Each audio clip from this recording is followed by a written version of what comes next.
서로 한번 인사하시죠. 주의 이름으로 사랑합니다.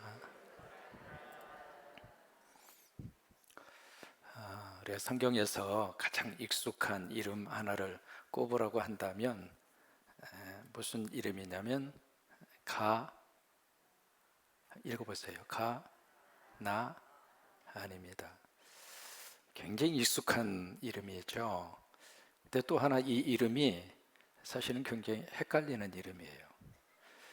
이 가나안이라고 하는 이 단어 속에 두 가지 의미가 담겨져 있습니다. 첫째는 아브라함에게 약속을 하셨죠. 젖과 꿀이 흐르는 땅이라고. 그래서 이제 아브라함을 갈대아 우르에서 저 티그리스 유프라데스 강, 그 당시에 최고의 문화와 문명의 꽃을 피우던 그 동네에서 하나님이 그에게 찾아가셔서 아브라함을 부릅니다.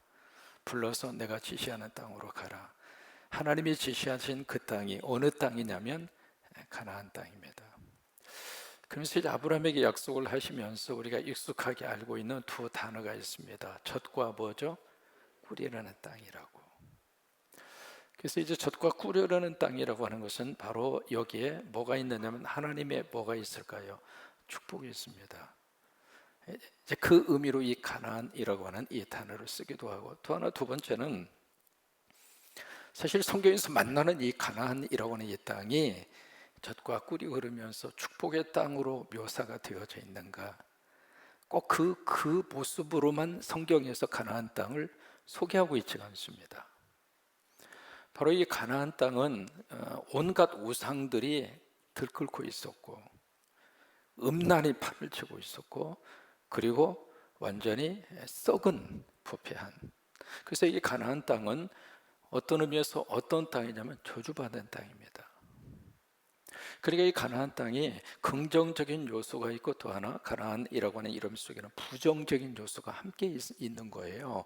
같은 단어인데, 똑같은 단어인데 어느 때는 이 가나안이라고 하는 이 단어 자체가 아주 긍정적으로 해서 축복의 단어로 쓰임을 받기도 하고, 어느 때는 가나안이라고 하는 이 단어 자체가 저주받아서 하나님으로부터 벌을 받는 부정적인 의미로 이 단어 자체를 쓰고 있는 거예요. 여러분, 이 내용이 우리 삶 속에서도 그대로 적용이 됩니다. 여러분, 똑같은 가정이잖아요. 가정 속에 하나님의 복이 있을 수도 있고 가정에 지옥이 될 수도 있습니다. 그러면 이 두 가지 것이 어디에서 이렇게 판가름이 날까? 여기에는 딱 한 가지 차이 때문에 그렇습니다. 하나님이 함께하면 복입니다. 하나님 떠나면 저주입니다.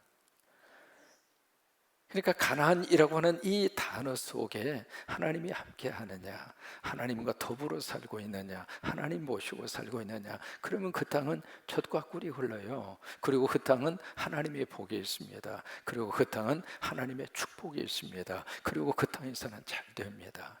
근데 똑같은 가나안 땅인데 하나님을 떠나잖아요. 하나님을 버리잖아요. 하나님 없이 그 장소에서 살잖아요. 그러면 그곳은 저주받은 땅이 돼요. 우리 가정 속에 하나님이 함께 하셔서 이 가나안의 복이 임하기를 축복합니다. 여러분, 물질이 많고 적음의 문제가 아닙니다. 아파트 평수에 크고 작음의 문제가 아닙니다. 일이 잘 되느냐 안 되느냐 그 문제가 아닙니다. 똑같은 가정입니다. 초막이나 궁궐이나 내 주에서 모신 곳이 그 어디나? 그러면 그 하늘나라는 바로 가나안 땅입니다. 젖과 꿀이 흐른다 그 말이에요.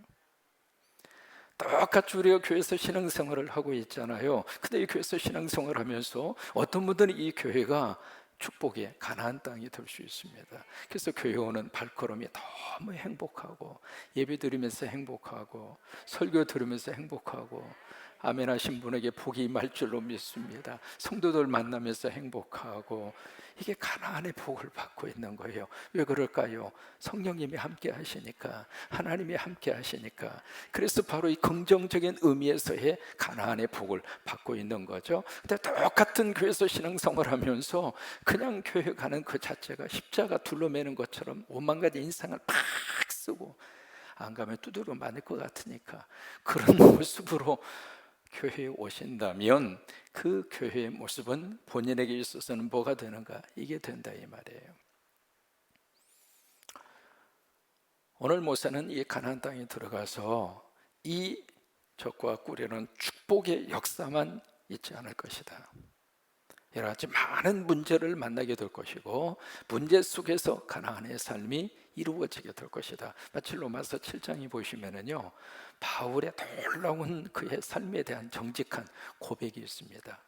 두 마음, 두 사이에서 막 갈등하고 싸우는 거예요. 마음으로는 막 하나님의 뜻대로 살고 싶고 말씀대로 살고 싶고 사랑하고 살고 싶고 그래요. 그냥 마누라 보면서 그냥 I love you, you love me, everybody love me 그러면서 막 사랑하면서 왜? 언젠가 보내놓고 나면은 그렇게 후회되잖아요. 있을 때 잘해 그 노래가 괜히 나온 게 아니잖아요. 이제 그런 마음이 마음속에 늘 가지고 있는데 이게 안 돼. 노래는 부르는데 마음은 노래하고 따라가지 않는 거예요.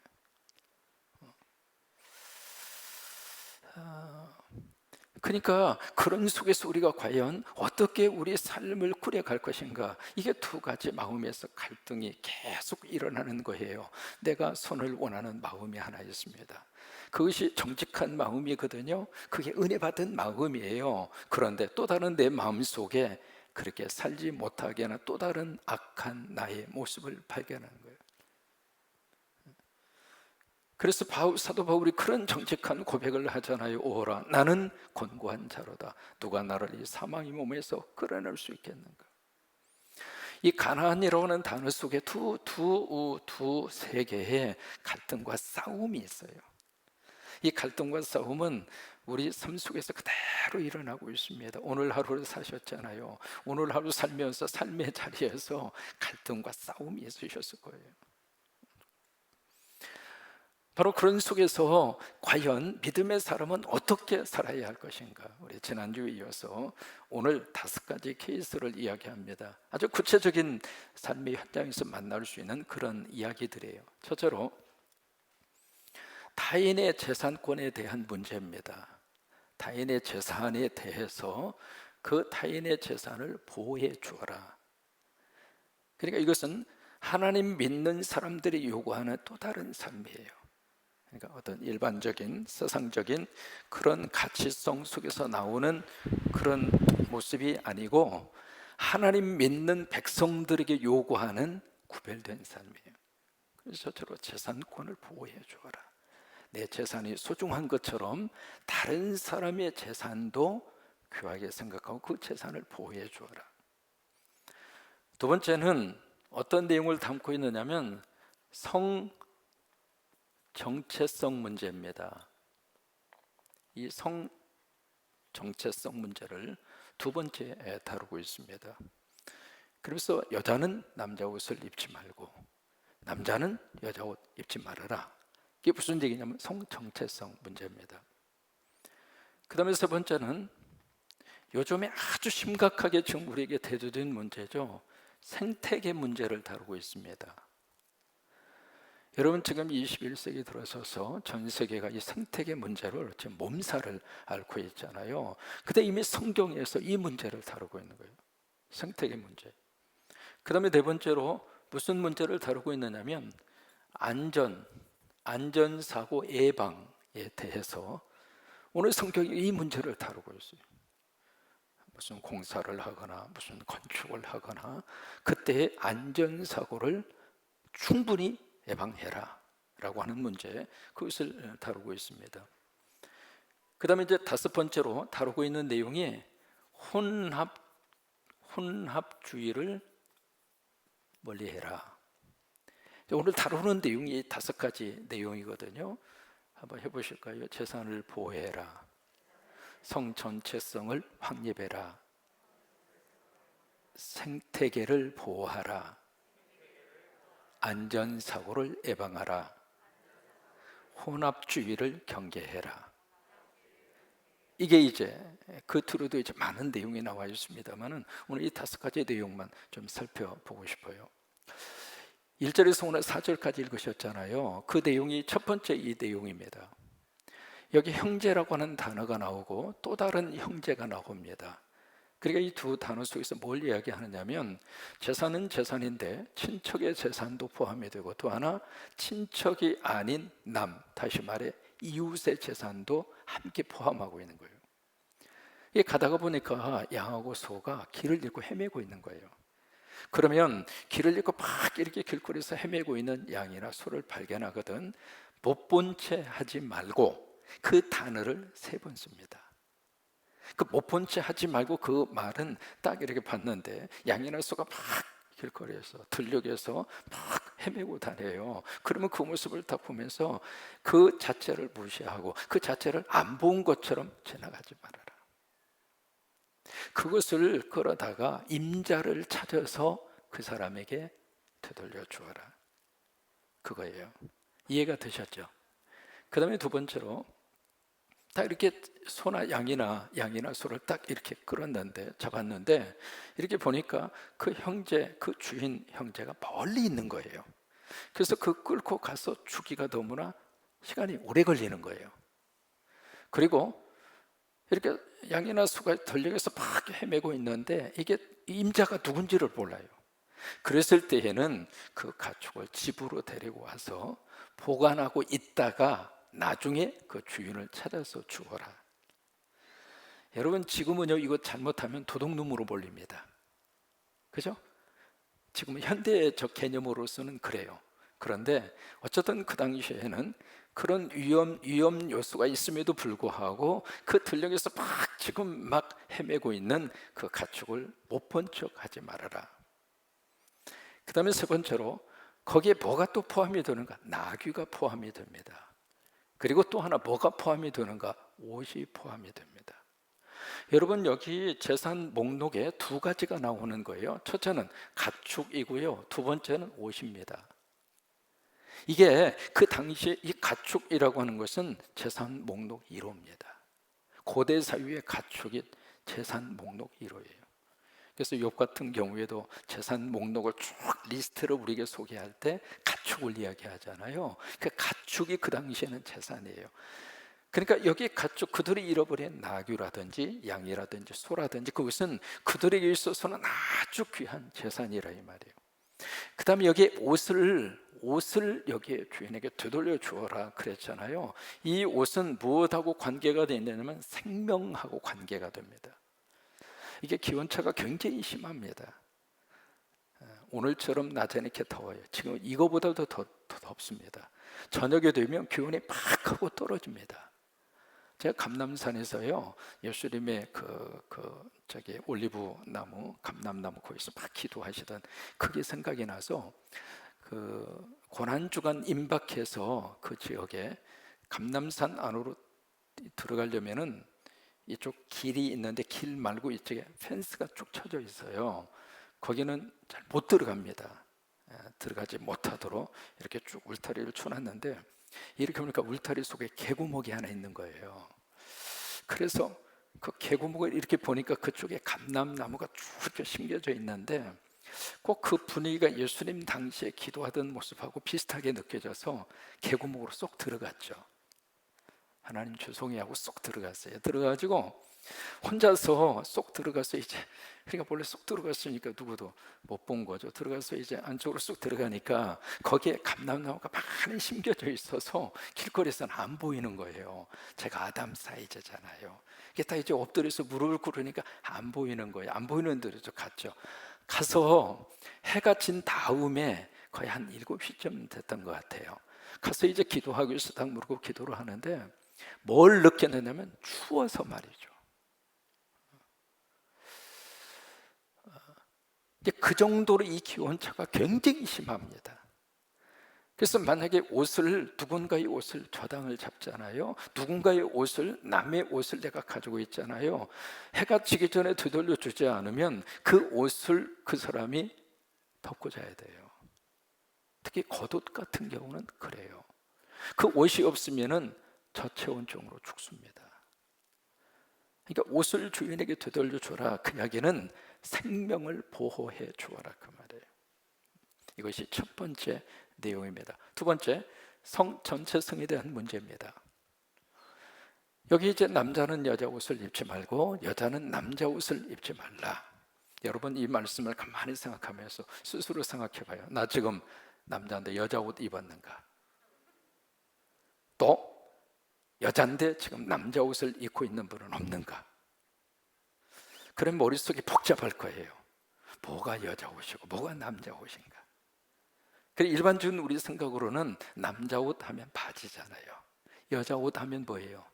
치마잖아요. 그러면 스코틀랜드 사람들은 남자가 뭘 입어요? 치마 입어요. 그 사람들은 뭐가 되는가? 여기에 남자가 여자 옷을 입지 말고 여자가 남자 옷을 입지 말라, 거기에는 두 가지의 의미를 가지고 있습니다. 첫째로 그 당시 가나안 사람들의 문화가 있습니다. 그 문화가 바로 뭐냐면 성적인 유혹을 하거나 성적인 접근을 할 때 동성애 모습으로 탈바꿈해서 접근합니다. 그 이야기는 함께 잠자자 그 이야기예요. 그게 그 당시 가나안 사회의 성적 문화였어요. 이해가 되세요? 이해가 안 되셨어요? 이해가 되셨으면 끄떡. 예. 그래서 남자가 여자 옷 입지 말고 여자가 남자 옷 입지 말라는 거예요. 그 다음에 두 번째로 뭐가 있었냐면 남자들이 여자의 옷을 입고 그리고 여자로 분장을 하고 여신을 섬기는 그 일에 남자들이 그 여자 신을 섬기는 그 일에 앞장서서 종교적인 행위를 했습니다. 그래서 남자가 여자 옷을 입지 말고 여자가 남자 옷을 입지 말라고 하는 거예요. 그게 이제 그 당시에 바로 이 가나안 땅에 들어가서 그들이 접촉하고 그들이 만나게 되는 그런 하나의 성적 문화였다 이 말이에요. 그러니까 너희들은 그렇게 하지 말라 그 말이에요. 그 말씀 속에는 지금 무엇을 말하고 있는가? 하나님이 주신 창조의 질서가 있어요. 창조의 질서가 무엇인가? 남성과 여성입니다. 이게 창조의 질서예요. 이 창조의 질서를 깨지 말라고 하는 거예요. 그런데 지금 현대 사회가 창조의 질서를 엄청나게 지금 도전하고 있습니다. 성을 묻잖아요. 성을 이렇게 묻습니다. 남성, 여성 그렇게 묻잖아요. 남성, 그 다음에 여성, 그 다음에 제3의 성.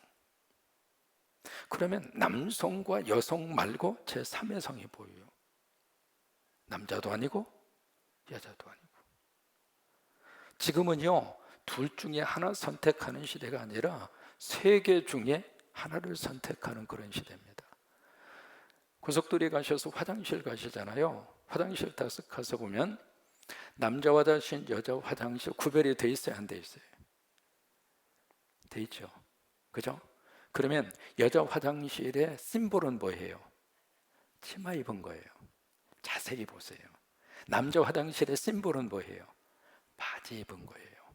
근데 최근에 고속도로의 화장실의 표시가 어떻게 되냐면 한쪽은 치마, 한쪽은 바지입니다. 그러면 남자가 들어가요, 여자가 들어가요? 헷갈리죠? 그런 시대를 살고 있습니다. 여러분들이 아실 겁니다. 국회의원 가운데 평생을 남장을 하고 국회 활동을 하셨던 여자분이 계세요. 아시죠? 지금은 이제 은퇴를 하셨죠. 여자분이신데 남자 복장을 했어요. 그래서 늘 넥타이 매고 바지 입고 신사복 입고 다니고 이제 은퇴를 지금 하셨습니다만은 이제 그분한테 물었어요. 어느 목사님이 어떻게 당신은 분이 여잔데 어떻게 남장을 하고 평생을 그렇게 사셨냐고. 그랬더니 그분 하시는 말씀이 여자를 우습게 봐서 그래서 내가 남자처럼 살라고 남자처럼 보이려고 남장을 했다고. 그러면 지금 은퇴까지 하셨는데 구태여 꼭 지금도 그렇게 하셔야 될 이유가 뭐예요? 그랬더니 이제 습관이 돼가지고 여자인데 여자의 복장으로 못 돌아가는 거예요. 그래서 그대로 지금 살고 있는 거예요. 그래서 직구준 질문을 했습니다. 화장실 고속도로 휴게소 화장실 가시면 어디로 들어가세요? 근데 그 복장을 하고요, 여자 화장실 들어가면 혼쭐 난답니다. 남자가 지금 어디 지금 여자 화장실에 들어왔느냐고. 그래서 여자 화장실에서 쫓겨나가지고 여자인데 남자 화장실로 가는 거예요. 여러분 꼭 남자 화장실 가셔가지고 여자 들어오나 안 들어오나 꼭 살펴보시기 바랍니다. 그래서 그분은 지금까지 여자 화장실을 써본 적이 없어요. 남자 화장실 들어가는 거예요. 지금 우리 사회 속에 남성과 여성이라고 하는 하나님의 창조의 성에 대한 정체성이 혼란 시대에 와 있습니다. 미국 같은 경우 이번에 바이든 행정부가 들어서서 장관을 쭉 임명을 했잖아요. 임명했는데 그 중에 동성 연애임을 공개적으로 밝힌 사람이 최초로 장관이 됐습니다. 지금이 그런 세상입니다. 한국도 앞으로 이 성 정체성 문제가 심각한 문제로 회오리바람처럼 불어올 겁니다. 그래서 우리는 기도하지 않을 수가 없습니다. 이게 무너지면은 가정의 근본적인 것이 뿌리째 흔들립니다. 그래서 이 문제가 보통 문제가 아닙니다. 그래서 이미 신명기에서 가나안 땅 들어가거들랑 하나님의 창조의 질서로 우리에게 주신 남성과 여성, 그래서 결혼에 대한 정의가 이제는 달라졌습니다. 이 결혼에 대한 정의는 하나님이 우리에게 주신 남성과 여성이 하나님의 뜻 안에서 만나서 한 가정을 이룩하는 것, 이게 성서적인 결혼의 정의잖아요. 근데 지금은 그렇게 안 되어 있습니다. 남성과 여성이 아닙니다. 남성과 남성이든 여성과 여성이든 그 개념 자체가 이제는 완전히 틀어졌어요. 미국만 하더라도요, 동성연애를 합법적으로 지금 벌써 트럼프 행정부 때 대법원에서 동성연애는 합법적이다 이미 대법원에서 판결들었어요. 이제는 누구도 거기에 대해서 헌법에 어긋난다고 말할 수 있는 사람이 아무도 없어요. 그러면 그 영향이 한국에는 미치지 않을까? 금방 와요. 금방 오는 것이 아니라 이미 한국 사회 안에 그런 요소들이 좀 많이 들어와 있어요. 여러분, 우리가 기도해야 돼요. 기도하셔야 돼요. 이 성정체성 문제, 이 문제가 흔들리지 않도록. 또 하나, 자녀들을 위해서 우리가 열심히 기도하지 않을 수가 없습니다. 왜? 아이들에게는요, 이 성정체성 문제가 확립이 안 돼 있기 때문에 자칫 잘못하면 또 다른 세계에 대한 호기심으로 그쪽으로 빠져가는 거예요. 그 다음에 세 번째로 이 생태계 문제를 다루고 있습니다. 어떻게 다루고 있는가? 이게 길을 가다가 보니까 여기에 둥지가 있는 거예요. 둥지를 이렇게 보니까 어미새가 있고 새끼새가 있고 그리고 거기에 알이 나 있는 거예요. 그러면 그것을 만약에 뭔가 그 새를 포획하고 잡고 싶다면 새끼나 알은 가져가도 좋다. 그러나 어미는 동시에 잡지 말아라. 어미는 살려주어라. 그러니까 둥지에 있는 어미, 새끼, 알 통째로 다 갖다가 삶아 먹어버리지 말고 새끼하고 알은 가져갈지언정 어미 새는 살려주어라, 놓아주어라. 그거예요. 이게 바로 뭐냐면 생태계 문제입니다. 이미 하나님은 가나안 땅에 들어가서 살게 된 이스라엘 백성들에게 이 생태계 문제를 아주 심각하게 말씀을 하신 거예요. 지금 하나님께서 창조하신 이 생태계, 원래 하나님이 창조한 생태계는 지금 딱 3% 남아 있습니다. 97%가 다 붕괴됐습니다. 우리 세대는 그런다 산다 치더라도 우리 자식들이 앞으로 이 지구에서 어떻게 살아야 할 것인가? 우주 가면 아이들이 그렇게 막 외칩니다. 우리도 살아야 되잖아요. 그 아이들의 외침은요, 절규입니다. 우리도 살아야 되잖아요. 지구 다 망가뜨려 버리고 여기저기에서 그냥 엄청난 폭탄, 물폭탄이 터져서 어디는 홍수로 인하여 막 떠내려가고 막 춥고 어느 쪽은 막 비가 오지 않아가지고 지금 미국만 하더라도요, 캘리포니아 지역만 하더라도 가뭄이 지금 딱 들어서 완전히 지금 물 부족 비상 사태를 선포했습니다. 물 부족 비상 상태에 속한 그 주민이 5,500만 명입니다. 그렇게 많았던 저수지의 물이 다 없어져 버리고 사막으로 바뀌어진 거예요. 이게 지금 생태계 문제는요, 남의 문제가 아니라 지금 우리들의 문제입니다. 이 생태계 때문에 지금 한 해에 이 지구상에서 없어지는 어류로부터 시작을 해서 조류로부터 시작을 해서 모든 가축에 이르기까지 1년에 100만 종의 이 다시 말해 그 생태계에 그것이 사라지고 있습니다.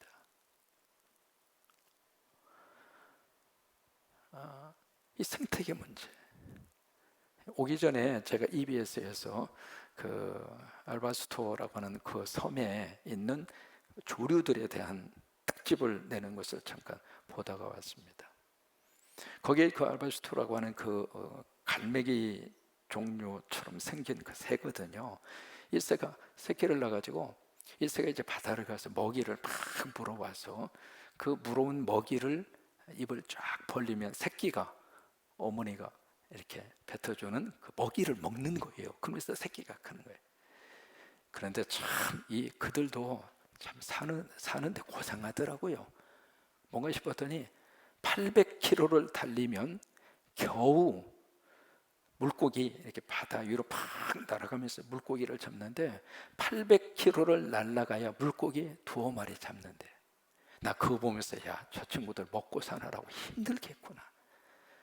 말이 그렇지 800km를 달려서 그렇게 해서 그게요, 이 위장에 그 물고기 먹이를 다 찰 때까지 계속 다니는 거예요. 그래서 이제 배가 차면 지구 끝에 있어도 새끼가 있는 곳으로 돌아온다는 거예요. 그렇게 해서 새끼에게 그걸 이렇게 해서 이제 새끼가 그걸 먹고 사는데, 그 새들은요, 지금까지 창조받은 지금부터 그때부터 지금까지 바닷속에 있는 것은 무엇이든지 먹고 사는 줄로 이미 인식이 되어 있는 거예요. 그러다 보니까 바다에 있는 것은 뭐든지 먹을 수 있다고 생각하고 지금까지 산 거예요. 근데 바다 위에 물고기만 있는 것이 아니라 플라스틱이 있고 바다 위에 온갖 것들이 막 떠다니는 거예요. 그렇게 해서 이제 그것을 먹고 와서 그것을 새끼에게 그대로 주는 거예요. 그러니까 그것을 주니까 새끼도 그걸 먹고 새끼가 그 자리에서 비실비실 대더니 죽은 거예요. 그래서 조류학자가 죽은 새끼의 배를 갈라서 보니까 손에다가 하나씩 핀센트로 하나씩 꺼내서 여기다 놨는데 이 손바닥이 부족할 정도로 온갖 종류의 새들이 먹어서는 안 되는 그런 종류의 그 제품들이 손바닥으로 가득 있는 거예요. 그 새끼 배에서. 그리고 조류학자가 그 죽은 새끼를 꼭 껴안고 미안하다고 그러면서 울더라고요. 생태계 문제는 심각한 문제입니다. 그래서 우리가 지금 뭐예요? 일회용 종이컵 사용하지 맙시다. 이게 일회성 캠페인으로 끝난 문제가 아닙니다. 가정에서 쓰고 있는 퐁퐁이라든지 설거지하면서 우리가 막 생각 없이 쓰는 만약에 세제라든지 그런 것도 우리들이 한번 심각하게 고민을 해보고, 왜냐하면 우리는 어느 정도 살았다 치더라도 우리 후손들 살아야 되잖아요. 이미 하나님은 이 생태계 문제를 이미 이스라엘 백성들에게 말씀을 하신 거예요. 그 다음에 이 안전사고 문제입니다. 집을 지을 때 거기에 이제 이스라엘 사람들의 집에 지붕은 평평해요. 근데 평평한데 그 지붕 올라갈 수 있도록 계단을 밖으로 이렇게 내놓거든요. 내놓는데 그 계단 올라가는 저기에 난간을 반드시 설치해라. 그거예요. 왜 그러는가? 이것 때문에 그런 거예요. 안전사고를 예방해라. 이게 지금 안전 불감증이라고 하는 말을 우리가 많이 하고 있잖아요. 광주에서 지난주에 있었던 말 그대로 그 마른 하늘에 날벼락이죠. 그 버스에 타고 있는데 갑자기 그 건물이 거기에 덮칠 줄 누가 알았어요? 아버지하고 딸이 똑같이 버스를 탔는데 아버지는 안쪽에 앉아서 살았고 딸내미는 뒤에 앉아서 죽고 이게 지금 말이죠. 그러니까 안전사고에 대해서 이렇게 말씀을 하시고 있고, 그 다음에 이제 마지막으로 혼합주의입니다. 섞지 말라고 하는 거예요. 포도밭에다가 다른 종자를 갖다가 섞어서 뿌리지 말아라. 이게 왜 그러냐면 그때 애굽 사람들이 그렇게 했어요. 농사를 지을 때 포도밭에다가 채소를 기르기도 하고, 땅이 죽으니까 그렇게 했죠. 근데 너희들은 가나안 땅에 들어가서 그렇게 하지 말라, 섞지 말라 그래요. 왜냐하면 두 가지를 섞지 않아요. 그러면 한쪽이 치입니다. 한쪽이 제대로 발육이 안 돼요. 그러니까 섞지 말라 그거예요. 그 다음에 두 번째, 소하고 나귀하고 함께 이렇게 밭을 갈도록 하지 말라 그거예요. 왜냐하면 소는 정한 동물이에요. 나귀는 부정한 동물이에요. 정한 것과 부정한 것을 섞지 말라 그거예요. 소하고 나귀하고 같이 멍에를 메고 밭을 간다고 가정을 하면 소하고 나귀하고 이 보폭이 틀리잖아요. 이 소는 크게 가는데 나귀는 이 발폭이 적으니까 종종종종 가야 되잖아요. 이게 안 맞는 거예요. 그리고 소는 힘이 세잖아요. 나귀는 약하고요. 그러니까 섞지 말라고 하는 거예요. 또 하나, 여기에 양털과 베옷을 함께 섞지 말라 그예요. 양털이라고 하는 것은 겨울 옷입니다. 겨울에 입는 게 양털 옷이잖아요. 베옷이라고 하는 것은 지금처럼 여름에 입는 옷이 베옷입니다. 이 두 가지 것을 섞어서 하지 말라고 하는 거예요. 여러분, 이 다섯 가지의 내용의 말씀에 지금 여기서 뭘 우리에게 말씀을 하시고 있는 가 결론적으로 어떤 말씀을 주시기 위해서 이렇게 하시고 있느냐면 다르게 살라고 해요. 다르게 살아라. 구별되게 살아라. 똑같이 살지 말고. 오늘 우리에게 하나님께서는 이 말씀에 도전을 주시고 있습니다. 다르게 살아라. 그러니까 애굽 땅에 있을 때나 가나안 땅에 들어가서나 똑같은 모습으로 살면 가나안 땅은 축복의 땅이 아니라 저주의 땅이 될 것이다. 교회 오기 전의 모습이나 교회 와서의 모습이 똑같이 산다면 그 모습 자체는 아랫동네의 삶이 될 것이다.